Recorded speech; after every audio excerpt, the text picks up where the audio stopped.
I'm Nishant Bhaskar. I'm the founder and CEO of Fundfina. We want to make finance and capital as liquid as data. Tell us a bit more about yourself, your background, Sure. what pushed you to start Fundfina, how things started. We have already built a decently scaled up company serving over 1 million merchants in India. Okay. And very recently, since last year, we have started expanding in Middle East and North Africa. My background is I'm one of those rare breed of people who can do coding as a developer. So I did that for first 6-7 years of my life. But I need you to tell me in under a minute, what do you do at Fundfina and how does it work? As a founder, you do everything that nobody wants to do. Could you tell us a bit more about your customers? Sure. Who are these merchants that you're trying to work with and support and help? There are two levels of customers. They don't have enough data about that person. Support them in the best way and the most informed way. I don't trust this person. And it's a big problem. This trust problem, if this person can make these kind of cash flows over this period, this is the credit line. I'm also very interested to hear a bit more about the woman that you're supporting. You are better off giving money to a woman. Of course. We exist to make finance affordable, accessible. The best advice that you've ever got as a founder, Sure. what would it be? Get up every day at the same time, open their shutter in the shop and sit at their business regardless of customer coming or not, being there all the time. Hello, Sabrina. Kulo tamam, as they say. I'm so happy to be here. I'm Nishant Bhaskar. I'm the founder and CEO of Fundfina. We are a fintech that exists to democratize finance. We want to make finance and capital as liquid as data. That's our ambition in life. And that is what we are trying to do. We have already built a decently scaled up company serving over 1 million merchants in India. Okay. And very recently, since last year, we have started expanding in Middle East and North Africa. Amazing. And I'm so happy for support of Seedstars and Shift program to look out for entrepreneurs like us who have made financial inclusion their motive in life. Tell us a bit more about yourself, your background, Sure. what pushed you to start Fundfina, how things started. If someone now asks me, should I do a startup? I say no, don't. Startup is a hard journey, right? And how you start, both in your life and professionally, that is how you kind of manifest yourself in startup. Of course. My background is I'm one of those rare breed of people who can do coding as a developer. So I did that for first 6-7 years of my life. Back when I graduated as an engineer in India from a pretty good institute. And then after doing my MBA, I became a banker in London for almost 10 years. So when I looked at, just before COVID, I looked at when was I most happy. I was most happy when I was building a company, when I had graduated out of college. And then normal, as everyone wants, earn more money, get better impact. All those happened. I became a developer, became a banker. And then now I'm combining both to address a problem which I think is quite big, Of course. which is small business. Yes. Small business are 90 to 95% of any country's environment, and they are the most credit starved. So I think there is a pretty huge problem in any country. I'm like, forget about emerging markets, even in developed countries, that's an issue. So I'm thinking of using technology to address that problem. Of course. Technology includes data as well. So use technology and data to make finance inclusive, appropriate, accessible. Yeah, that is what we are trying to build now. Basically, an engineer turned into an entrepreneur who realized that the purpose of what makes you excited is really to be running a business and solving social issues, right? Correct. And the other part is, of course, I genuinely consider when someone asks me, where are you from? It's a Yes. very difficult question for me Yeah. because I have spent no more than 10 years in any place. So Okay. even in India, it's a big country. I grew up close to Himalayas. I did my engineering down south.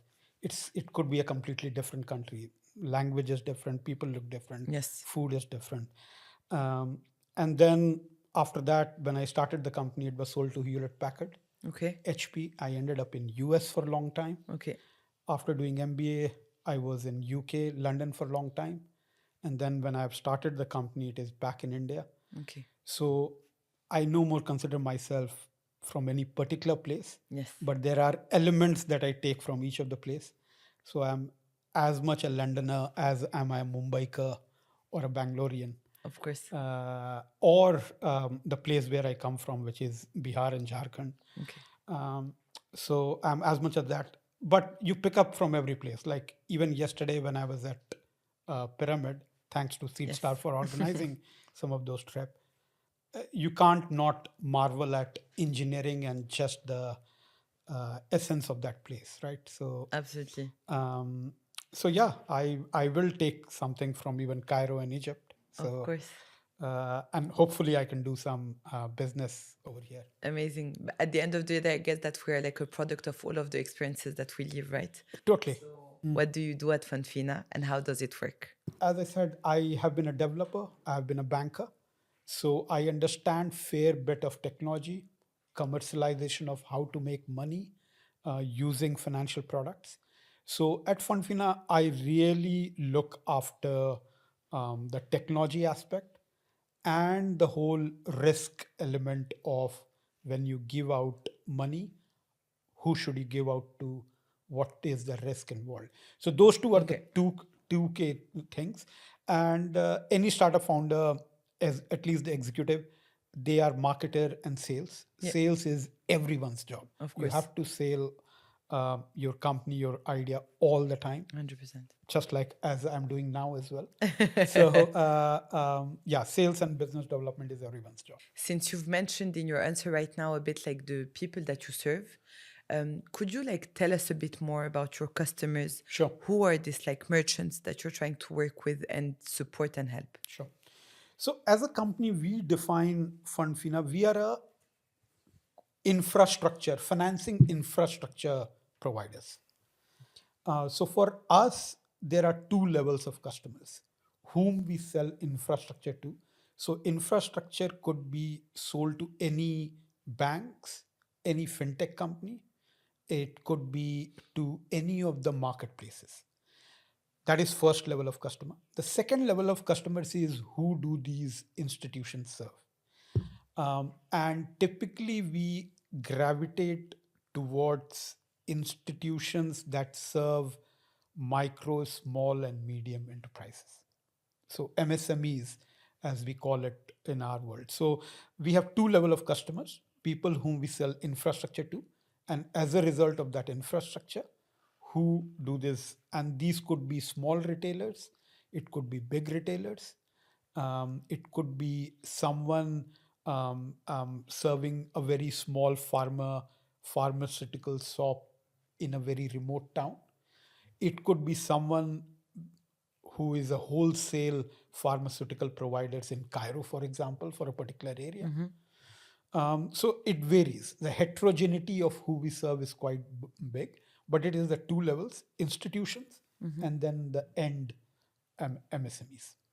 And could you like give us a concrete example of like a business owner that you would be supporting? Like a very concrete example of who are they, what do they look like, what's their background? Sure.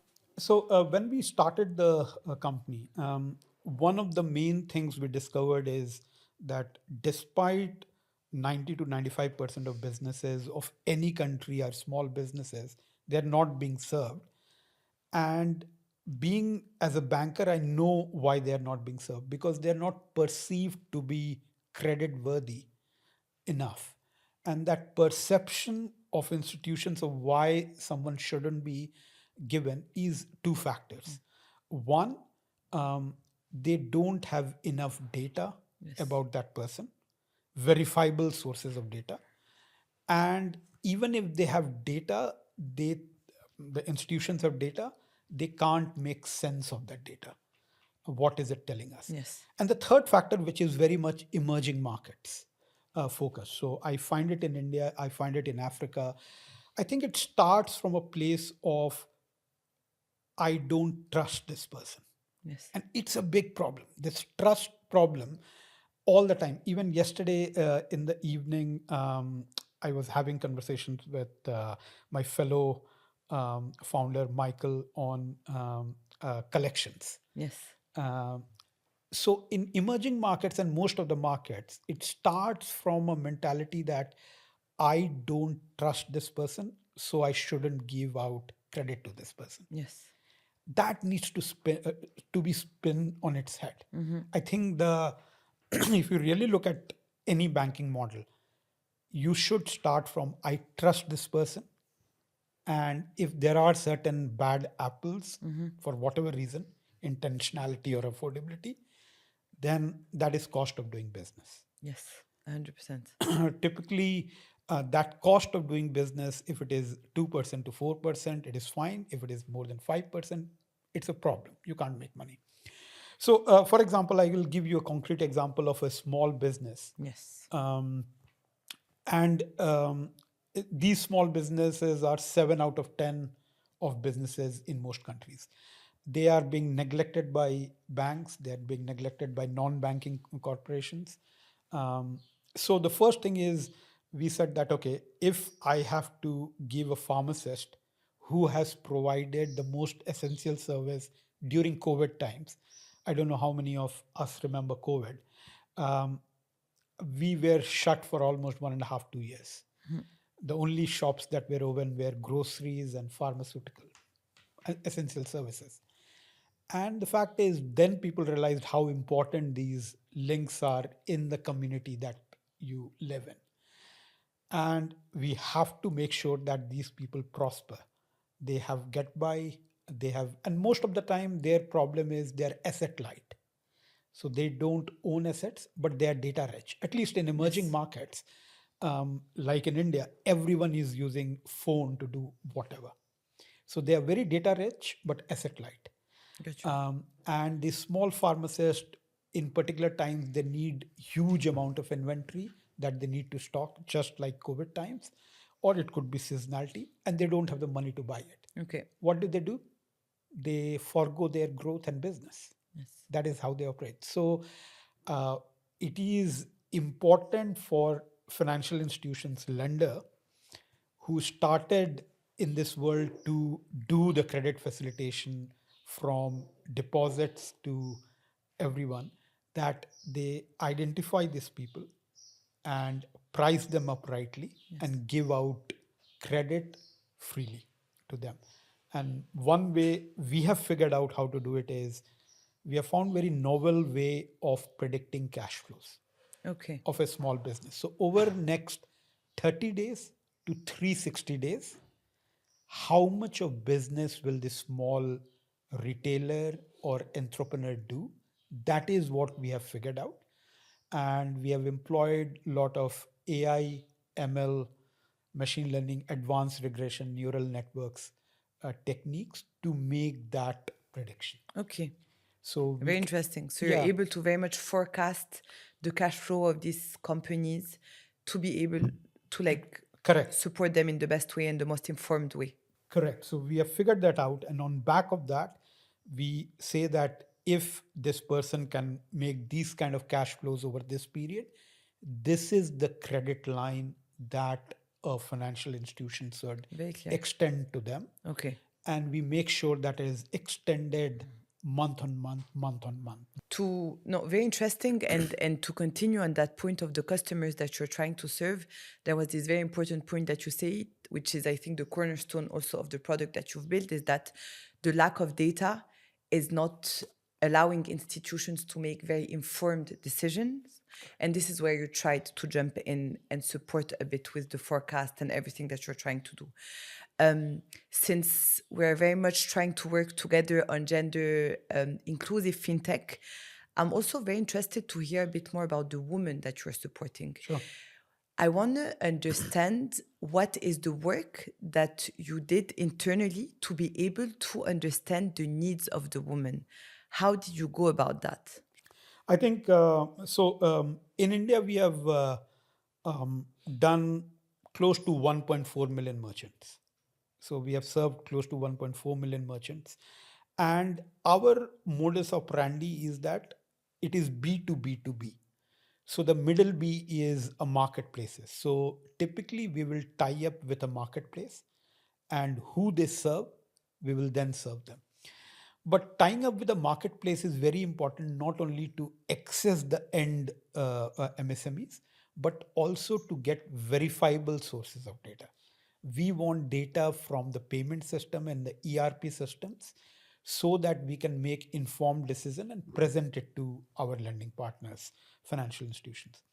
So when we started this, out of these 1.4 million merchants, we always have been very conscious of our financial inclusion angle, and it is reflected even in the kind of backers that we have. Like very early on, we started. We had World Bank, IFC, Bill and Melinda Gates Foundation, Dell Foundation, lot of people giving us money. And many of them asked us, so how many of female entrepreneurs did you serve? Now, I initially it is a pretty problematic area because in credit, you can't make that distinction. So when you collect Of course, data, the gender distinction. Yes. gender distinction is very problem, because think about it, if you start making risk-based decision and one of the factors within It's that gender. risk is gender, Yes. it's a problem. By the way, course. in my own view, you are better off giving money to a woman.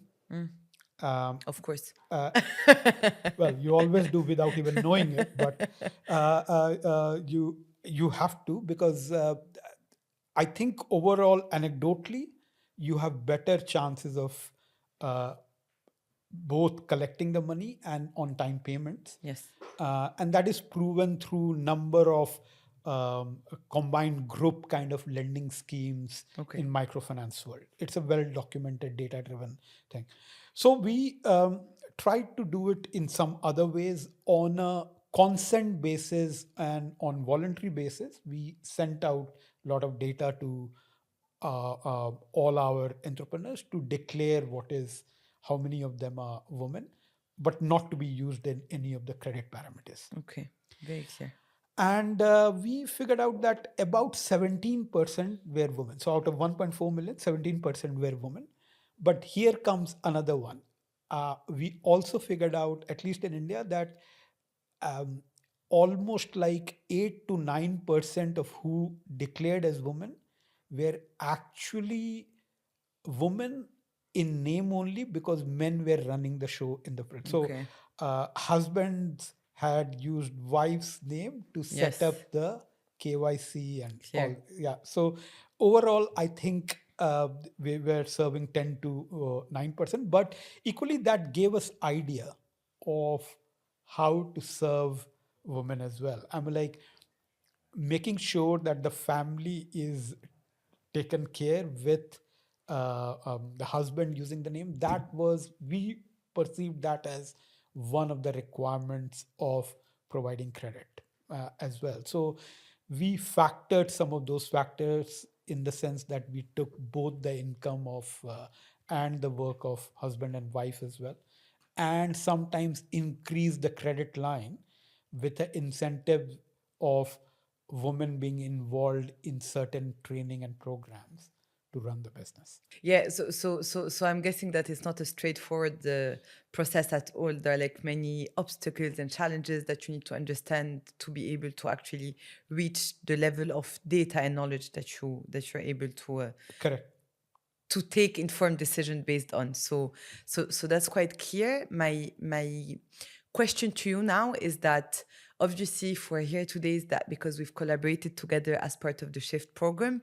And I wanted to understand a bit better how has the Shift program, which is a program that we're doing for gender inclusivity in fintech, how has it supported your approach Sure. and your mission in general at Fundfina? I think the first one was we are a scaling startups, right? So this particular program, one thing that I like is it is geared towards fintechs who are trying to scale up. And we have a proven stack in India. We are scaling up in emerging markets. We want to bring our a data lab competitiveness that we have developed over India to other markets of the world. Okay. Right. And this is where Shift program, when we started, they kind of ran a bit of a business diagnosis on how we were operating. Because ask any entrepreneur, the company that has done 0 to 1 Yes, is very different to a company that does 1 to 100. of course. People are different, your emphasis is different, your seeking to become profitable, it becomes quite important. Scaled up business and products look very different. And this is where Shift program kind of challenged us and tried to do a massive business scanning of what business and product market fit are we really at.